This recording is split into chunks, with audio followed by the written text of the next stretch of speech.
आज हम mechanical automobile second year के इलेक्ट्रिकल इलेक्ट्रॉनिक इंजीनियरिंग सब्जेक्ट जो विषय कोड MA 207 के नाम से पढ़ाया जाता है उसकी शुरुआत करते हैं।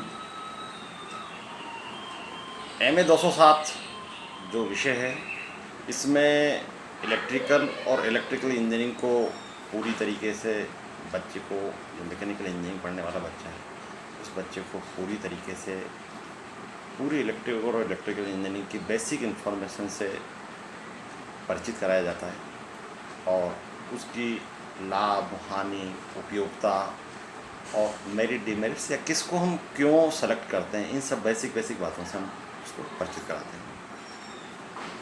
आज हम फर्स्ट यूनिट जो है इसकी DC मशीन से शुरुआत करते हैं और DC मशीन फर्स्ट यूनिट का जो फर्स्ट टॉपिक है वो है कंस्ट्रक्शन ऑफ DC मशीन। आज हम कंस्ट्रक्शन ऑफ DC मशीन से इसकी शुरुआत करते हैं। DC मशीन का जो कंस्ट्रक्शन है वो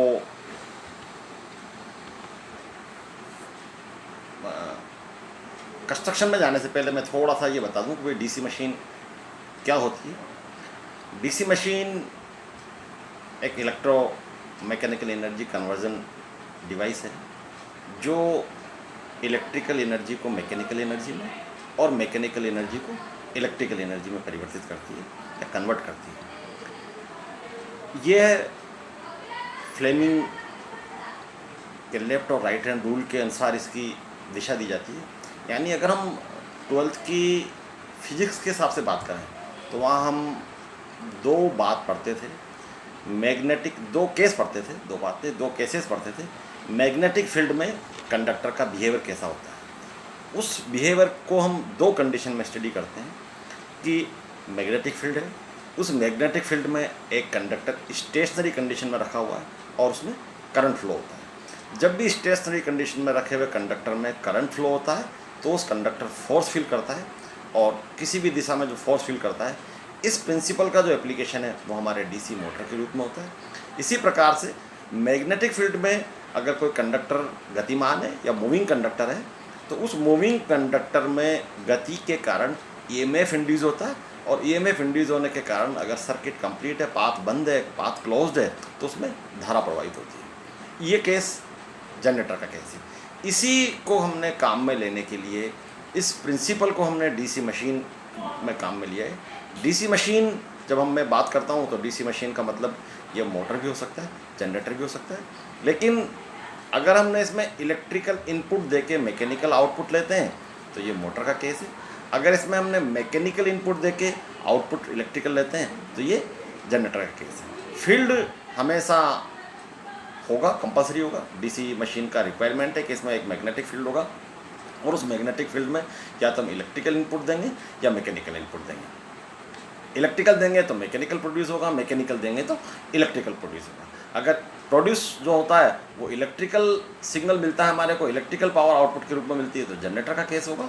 और इलेक्ट्रिकल आउटपुट लगाने से अगर मैकेनिकल फोर्स मिलता है, मैकेनिकल टॉर्क मिलता है या मैकेनिकल एनर्जी मिलती है बाहर हमारे को, तो ये केस मोटर का हो जाता है। थोड़ा सा आपको ये याद रहे इसलिए थोड़ा सा समझ लेते हैं कि फ्लेमिंग ने इसकी दिशा को काम में लिया है और फ्लेमिंग का जो लेफ्ट हैंड रूल है वो लेफ्ट हैंड रूल मोटर के लिए हम काम में लेते हैं, या मोटर की घूर्णन की दिशा को ज्ञात करने के लिए फ्लेमिंग के लेफ्ट हैंड रूल को काम में लेते हैं और फ्लेमिंग के राइट हैंड रूल को जनरेटर में EMF जो इंड्यूस होता है उसकी दिशा को हम ज्ञात करने के लिए फ्लेमिंग का राइट हैंड रूल लेते हैं। फ्लेमिंग के, यद्यपि हमारे सिलेबस में इसको बहुत स्पष्ट रूप से नहीं लिखा हुआ है, सीधा ऐसा ही लिखा है कि हमें कंस्ट्रक्शन ऑफ DC मशीन से बात करनी है, लेकिन थोड़ा सा उसके पहले हम फ्लेमिंग के रूल्स को भी थोड़ा सा समझ लें। फ्लेमिंग का लेफ्ट और राइट हैंड रूल कुछ भी नहीं है। इसमें हमारे लेफ्ट और राइट हैंड की जो तीन फिंगर्स हैं या दो फिंगर्स और एक अंगूठा है, जो इंडेक्स फिंगर है जिसे हम 4 फिंगर भी बोलते हैं, ये हमेशा फील्ड की दिशा को बताती है और जो मिडिल फिंगर है ये मिडिल फिंगर हमेशा इलेक्ट्रिकल सिग्नल को बताती है। जो अंगूठा है वो अंगूठा मैकेनिकल सिग्नल को बताता है। अब चाहे रूल एप्लीकेशन हमारा लेफ्ट हैंड रूल हो या राइट हैंड रूल, तीनों को हम एक दूसरे से इस प्रकार से व्यवस्थित करते हैं इस प्रकार से जैसे 90 डिग्री के एक दूसरे से रिफ्लेक्ट करेंगे। तो ये जैसे मेरा ये फ्लेमिंग ये राइट हैंड रूल है, राइट हैंड रूल हमेशा जनरेटर के ऊपर लगेगा। तो मेरी ये जो इंडेक्स फिंगर है या फोर फिंगर है ये फील्ड को दिशा को इंडिकेट करेगी, और ये अंगूठा है वो अंगूठा कंडक्टर की मूवमेंट को या कंडक्टर की जो डायरेक्शन है घूमने की दिशा उसको इंडिकेट करेगा। इन दोनों को हम जब प्रॉपर डायरेक्शन में सेट कर देते हैं, दिखा देते हैं, तो जो मेरी मिडिल फिंगर है ये मिडिल फिंगर ईएमएफ की दिशा को शो करते हैं। इसी प्रकार से जो हम फ्लेमिंग लेफ्ट हैंड रूल की बात करते हैं जो कि मोटर के रूप में काम में लेते हैं, तो हमारा प्रिंसिपल वही बिल्कुल ये तीनों एक दूसरे से 90 डिग्री पे होंगे। उस 90 डिग्री में जो इंडेक्स फिंगर है या फोर फिंगर है ये इसी प्रकार से मैग्नेटिक फील्ड को रिप्रेजेंट करेंगी, और जो इलेक्ट्रिकल सिग्नल या करंट की जो डायरेक्शन है ये मिडिल फील्ड को इंडिकेट करेगी, और जो थर्ड जो हमारे को निकालनी है वो अंगूठा बताएगा, और अंगूठे के बताने के कारण ये मोटर की जो फोर्स है, मोटर का आउटपुट है उसकी या मोटर की घूमने की दिशा को इंडिकेट करेगी। यानी जब हम लेफ्ट हैंड रूल लगाते हैं तो हमारे को इनपुट मिडिल फिंगर और इंडेक्स फिंगर से मिलता है और आउटपुट थंब से मिलता है। इसी प्रकार से जब हम जनरेटर के केस में राइट हैंड रूल लगाते हैं तो राइट हैंड रूल के केस में मिडिल फिंगर और थंब जो हमारा इनपुट के रूप में होता है, और हमें जो अज्ञात दिशा जिसकी निकालनी होती है, ईएमएफ की दिशा निकालनी होती है, वो हमारी मिडिल फिंगर बताती है। चलिए अब हम आगे आते हैं। ये डीसी मशीन को, जैसा मैंने इसके पहले बोल चुका हूँ, डीसी मशीन जब मैं डीसी मशीन वर्ड बोलता हूँ तो ये मोटर भी हो सकता है, ये जनरेटर भी हो सकता है। अब मैं स्पेसिफिक बात करता हूँ कि डीसी जनरेटर या डीसी मोटर, तो जो हमारे पास डीसी मोटर या जनरेटर का केस होगा वही हम बात करेंगे कि डीसी मोटर इलेक्ट्रिकल इनपुट है तो आउटपुट मैकेनिकल होगा, केस मोटर का होगा। मैकेनिकल आउटपुट मिलने से मोटर का केस होगा, और इसी प्रकार से मैकेनिकल एनर्जी को इलेक्ट्रिकल एनर्जी में कन्वर्ट करेंगे तो ये केस जनरेटर का होगा। ये बहुत सिंपल है। कंस्ट्रक्शन वाइज इन दोनों में कोई फ़र्क नहीं होता, केवल चूँकि मशीन जब हम काम में लेते हैं तो मोटर होता है, उस मोटर के ऊपर मैकेनिकल जर्क्स ज़्यादा आते हैं। उस जर्क के आने की वजह से जब मैन्युफैक्चरिंग पॉइंट ऑफ व्यू से हम इसकी केवल मोटर की शाफ्ट को कंपैरेटिवली ज़्यादा रोबस्ट बनाते हैं, ज़्यादा मजबूत बनाते हैं, ताकि वो किसी भी प्रकार की ऑपरेशन के दौरान आने वाले झटके को या उसको आसानी से बियर कर सके। अदरवाइज़ इलेक्ट्रिकली उनके किसी में किसी प्रकार का कोई फ़र्क नहीं होता है। कंस्ट्रक्शन हमारे सिलेबस का आज मुख्य जो हमारे को पढ़ना है, तो ये डीसी मशीन का एक क्रॉस सेक्शन है जिसमें हमने इसके विभिन्न पार्ट्स को दिखा रखा है। जो बाहर ग्रे कलर का फ्रेम है, आउटर फ्रेम है, ड्रम टाइप का शेप है, गोलाकार शेप है, इसको हम फ्रेम बोलते हैं और या योक बोलते हैं। फ्रेम का जो पर्पज़ है वो पूरी मशीन को मैकेनिकल जर्क या बाहर से आने वाले किसी भी उससे बचाना, और साथ में पोल्स जो कि हमने इसमें दिखा रखे हैं NS लाइट ब्लू कलर से, इनको होल्ड करना, इनको पकड़ के रखना। इनको भाई ये हमारे को वहाँ मैग्नेटिक फील्ड प्रोड्यूस करना है, तो मैग्नेटिक फील्ड प्रोड्यूस करना है तो निश्चित रूप से हमारे को वहाँ मैग्नेटिक पोल चाहिए। उस मैग्नेटिक पोल्स को कहीं तो फिट करेंगे, कहाँ लगाएंगे उसको, तो उसको लगाने के लिए हम जो फ्रेम काम में लेते हैं उस फ्रेम का नाम ही योग है। इसकी जो मटेरियल होता है वो कास्ट आयरन का होता है। और अगला जो चीज़ हमारे को इसमें दिख रही वो नीले कलर के दिखा रखे हैं पोल हैं। ये 4 पोल की मशीन है। मशीन 2 पोल की भी हो सकती है, मशीन 4 पोल की भी हो सकती है, 8 pole and so on. Machine में जो पोल्स होंगे वो हमेशा इवन नंबर में होंगे क्योंकि मैग्नेटिक पोल्स हमेशा पेयर्स में होते हैं। तो यहाँ अल्टरनेटिवली ये 4 पोल की मशीन में नॉर्थ पोल टॉप पे है, फिर उसके बाद लेफ्ट और राइट साइड में उसके दोनों साउथ पोल है, और ठीक अपोजिट में उसके नॉर्थ पोल है। यानी नॉर्थ साउथ अल्टरनेटली इस प्रकार से इसके पोल फैब्रिकेटेड है। इन पोल के ऊपर जो हम वाइंडिंग काम में लेते हैं वो फील्ड वाइंडिंग कहलाती है। ये फील्ड वाइंडिंग की डिज़ाइन हमने 10th में पढ़ा है, 11th में पढ़ा है कि हम वाइंडिंग को किस तरीके से करते हैं, वाइंडिंग को हम टर्न को किस फैशन में करते हैं, उस फैशन से डिसाइड हो जाता है कि इसमें ये जो पोल है या जिस मैग्नेटिक मटेरियल के ऊपर या फेरो मैग्नेटिक मटेरियल के ऊपर जिसका कि पोल बना हुआ है उसके ऊपर वाइंडिंग हम किस स्टाइल से किस फैशन में करते हैं, उससे डिसाइड हो जाता है कि ये नॉर्थ पोल बनेगा या साउथ पोल बनेगा। तो हम एकांतर क्रम में एक को नॉर्थ पोल और एक को साउथ पोल बने, इस प्रकार से वाइंडिंग को डिजाइन करते हैं। वाइंडिंग हमने इस क्रॉस सेक्शन डायग्राम में नॉर्थ और ये पोल्स हैं, इस पोल्स के बाहर लाइट वाइट कलर में हैचिंग से दिखा रखा है, जिस पे 45 डिग्री की एंगल पे कुछ लाइंस अंदर बारीक बारीक सी लाइंस दिख रही हैं। ये फील्ड वाइंडिंग है। फील्ड वाइंडिंग कंसेंट्रिक टाइप की होगी। कंसेंट्रिक यानी सारी वाइंडिंग का जो केंद्र है वो केंद्र एक ही जगह पर होगा, और साथ में इसकी जो वाइंडिंग होगी वो वाइंडिंग कॉपर की बनी होगी, कॉपर राउंड कंडक्टर की कॉपर की बनी होगी। इस स्पेशल केस में बड़ी साइज की मशीन में हम कॉपर बार्स को भी हम काम में ले लेते हैं, अदरवाइज सामान्यतया कॉपर कंडक्टर राउंड कंडक्टर होगा।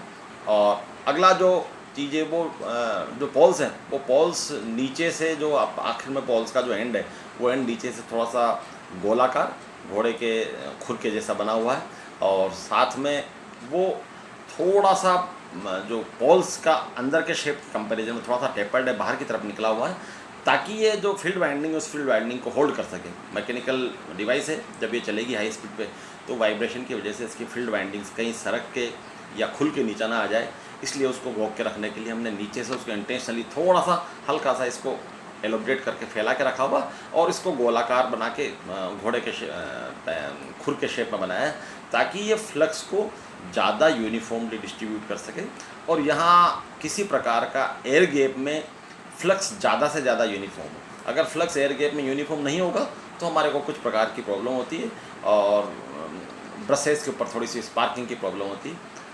उसके बाद जो नेक्स्ट है वो आर्मेचर है। आर्मेचर इस डायग्राम में हमने अंदर गोलाकार सर्किट में कुछ येलो से कलर में दिखा रखा है। उस येलो कलर के बीच में छोटे छोटे से होल्स जो नज़र आ रहे हैं वो होल्स ना होके वो कंडक्टर से, वो कंडक्टर एक दूसरे से एंड में कंडक्टर स्लॉट होते हैं बेसिकली आर्मेचर में, और स्लॉट के में कंडक्टर को हम डाल के रखते हैं। उस कंडक्टर को एंड्स पे इस तरीके से कनेक्ट कर देते हैं कि वो कोयल की तरह बिहेव कर जाते हैं। दो कंडक्टर आपस में अगर कनेक्ट हो जाएंगे दोनों एंड पे एंड रिंग के माध्यम से, तो वो कॉपर कोयल की तरह बिहेव करने लग जाता है। उसके बाद जो आर्मेचर होता है, उस आर्मेचर का जो मटेरियल होता है वो आर्मेचर का मटेरियल सिलिकॉन स्टील होता है। पोल का जो मटेरियल होता है वो बेसिकली कास्ट आयरन का होता है वो, लेकिन कई बार आवश्यकता के अनुसार हम उसको लेमिनेटेड भी बना देते हैं। वो मैन्युफैक्चरर की सुविधा और cost reduction point of view से वो लेमिनेटेड भी हो सकता है या कास्टेड भी हो सकता है, लेकिन आर्मेचर हमेशा आवश्यक रूप से कास्ट आयरन लेमिनेटेड होगा, क्योंकि एडी करंट लॉसेस को सप्रेस करना होता है। और यहाँ हमेशा आर्मेचर होता है, उस आर्मेचर में हमेशा एसी करंट ही होता है, उस एसी करंट के को कारण उसमें एडी करंट लॉसेस होता है, इसलिए हम इसको लेमिनेटेड बनाते हैं। उसके बाद जो अगली जो आपको दिख रहा है इसमें वो है कम्यूटेटर। कम्यूटेटर पिंक कलर की जो लाइन दिख रही है, गोला दिख रहा है, पिंक कलर के गोले के अंदर जो सेगमेंट्स नज़र आ रहे हैं ये कम्यूटेटर है। कम्यूटेटर का जो पर्पज़ है वो पर्पज़ आर्मेचर से करंट को कलेक्ट करना, आर्मेचर को करंट सप्लाई करना और उसको यूनिडायरेक्शनल में कन्वर्ट करना। जैसा मैंने कहा कि आर्मेचर में हमेशा जो करंट फ्लो होगा वो एसी होगा, और जबकि हमारी जो मशीन है डीसी है। अगर जनरेटर है तो आउटपुट हमारे को डीसी मिलना चाहिए, और अगर मोटर है तो हम इसको डीसी सप्लाई दे रहे हैं, लेकिन आर्मेचर में एसी मिलना चाहिए इसको। इसलिए जब इसको एसी मिलेगा तो कम्यूटेटर का जो पर्पज़ है वो कम्यूटेटर एसी को डीसी में, डीसी को एसी में कन्वर्ट करता है, और इस कार्य को करने के लिए हम आर्मेचर का काम में लेते हैं। उस आर्मेचर के बाद अंदर एक शाफ्ट होती है, जो शाफ्ट जैसा आप मैकेनिकल के स्टूडेंट हैं, और शाफ्ट में की होती है, की सहायता से इसको फिक्स्ड होती है, और जब हम इसको घुमाते हैं मैकेनिकल फोर्स से या मूविंग कंडक्टर के कारण जब ये घूमती है करंट के कारण, तो वो शाफ्ट से हम इसकी मैकेनिकल एनर्जी को या तो आउटपुट के रूप में लेते हैं या जो इनपुट के रूप में हम मैकेनिकल एनर्जी इसको देते हैं उसको ट्रांसफ़र करने के लिए हम शाफ्ट काम में लेते हैं। उसके बाद एक और डायग्राम यही क्रॉस सेक्शन है, लेकिन इसमें हमने थोड़ा सा एक एक पार्ट को उसमें हमने अलग तरीके से दिखा रखा था। यहाँ हमने एक वाइंडिंग को, जो फील्ड वाइंडिंग है, उस फील्ड वाइंडिंग को हमने एक्सपोज करके दिखा दिया है कि फील्ड वाइंडिंग किस प्रकार से इसकी काम करेगी। और इस फील्ड वाइंडिंग में अल्टरनेटली, जैसे मैंने कहा था कि alternately north and south poles होंगे, और यहाँ अंदर जो ब्रशेज़ हैं वो ब्रशेज़ भी दिखा रखे हैं हमने इसमें ब्लैक कलर के ब्रशेज़, जो यहाँ से काउंटिंग होकर इसमें कनेक्ट हो रहा है। 4 ब्रश का वाइंडिंग है, और इसमें जो स्लॉट्स हैं वो स्लॉट में, हर स्लॉट में एक एक की जगह 2-2 कंडक्टर्स हम रख सकते हैं, रखे हुए हैं। इसमें मल्टीपल हो सकता है ऐसा। ये एक इसका क्रॉस सेक्शन का डायग्राम है। उसके बाद नेक्स्ट जो है वो डिफरेंट जो पार्ट्स हमारे डीसी मशीन में होते हैं वो हैं। जैसे पहला पार्ट मैं इन सबको बोल चुका हूँ। पहला पार्ट फ्रेम या योक होता है, दूसरा फील्ड पोल्स होता है, तीसरा फील्ड वाइंडिंग होती है, चौथा पोल शू, और आर्मेचर आर्मेचर वाइंडिंग कॉपर की होगी हमेशा, कम्यूटेटर कॉपर के होंगे, शाफ्ट और ब्रश ब्रश कार्बन के या ग्रेफाइट के बने होते हैं, क्योंकि मूविंग पार्ट से करंट को कलेक्ट करने के लिए काम में आते हैं। तो हाई स्पीड डिवाइस को जब टच करते हैं तो उसमें वियर एंड टेयर घिसने की संभावना बहुत अधिक रहती है। तो इसका मटेरियल जितना सॉफ्ट होगा उतना अच्छा है। तो हम सामान्यतया इसमें जो काम में लेते हैं ग्रेफाइट या कार्बन ब्रशेज को हम काम में लेते हैं। शाफ्ट हम पहले बता चुके हैं, ये मुख्य रूप से इसके पार्ट हैं। मुझे लगता है कि आज का जो लेक्चर है वो आपके लिए लाभकारी होगा। फिर इसकी अगले व्याख्यान में हम थोड़ा सा इनको पार्ट्स को और डिटेल में थोड़ा सा स्टडी करेंगे।